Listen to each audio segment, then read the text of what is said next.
ज़्यादा रिटर्न का मतलब हमेशा ज़्यादा पैसा नहीं होता, कभी कभी ज़्यादा स्ट्रेस होता है। एपिसोड 17 में हमने पैसा को गोल के साथ प्लान किया। आज एपिसोड 18 में समझेंगे इन्वेस्टमेंट का सबसे इम्पोर्टेंट रोल, रिस्क और रिटर्न का बैलेंस। अब रिस्क वर्सेस रिटर्न क्या है ये समझते हैं। सिंपल रूल में समझो, जितना ज़्यादा रिस्क उतना ज़्यादा रिटर्न का चांस, पर गारंटी नहीं है। अब एक लाइन ध्यान रखना, हाई रिटर्न हमेशा रिस्क के साथ आता है। रिस्क के लेवल समझते हैं सिंपल लैंग्वेज में। रिस्क के 3 टाइप होते हैं। पहला, लो रिस्क, जिसमें आती है एफडी, पीपीएफ आते हैं आपके, सेफ और स्लो ग्रोथ होती है। जो दूसरी चीज़ है वो होती है मीडियम रिस्क, यानी म्यूचुअल फंड। जो तीसरी चीज़ होती है वो हाई रिस्क होता है, यानी स्टॉक्स, ट्रेडिंग, क्रिप्टो।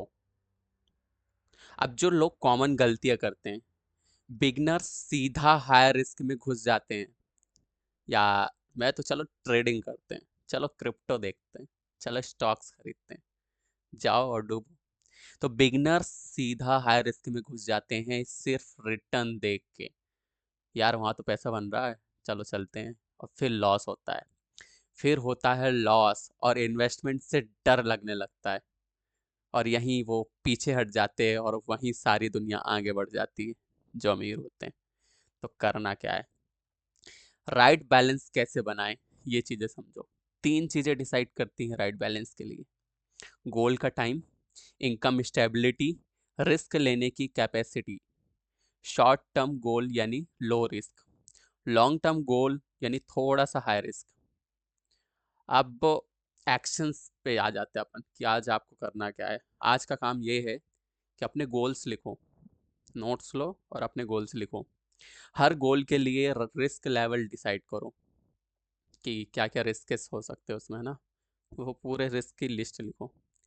अब जो तीसरी चीज़ है वो लिखो, हाई रिटर्न के चक्कर में मत फंसना कभी भी। ठीक है, हाई रिटर्न के चक्कर में कभी भी मत फंसना, क्योंकि लोग फ्यूचर एंड ऑप्शंस आजकल कर रहे हैं और जेनजी वहीं ट्रैप हो रही है, जिसमें 5% लोग ही कामयाब हो रहे हैं। तो वो चीज़ें कभी मत करना, ठीक है। हाई रिटर्न के चक्कर में कभी भी मत फंसो। अब एंडिंग में इतना बोलूँगा कि इन्वेस्टमेंट का गेम लॉटरी नहीं है। इन्वेस्टमेंट का गेम लॉटरी नहीं है, जो बैलेंस समझता है वही जीतता है यहाँ। एपिसोड 19 में बात करेंगे बिगनर्स पोर्टफोलियो कैसे बनाएं। मैं सीखता हूँ और तुम्हें सिखाता हूँ।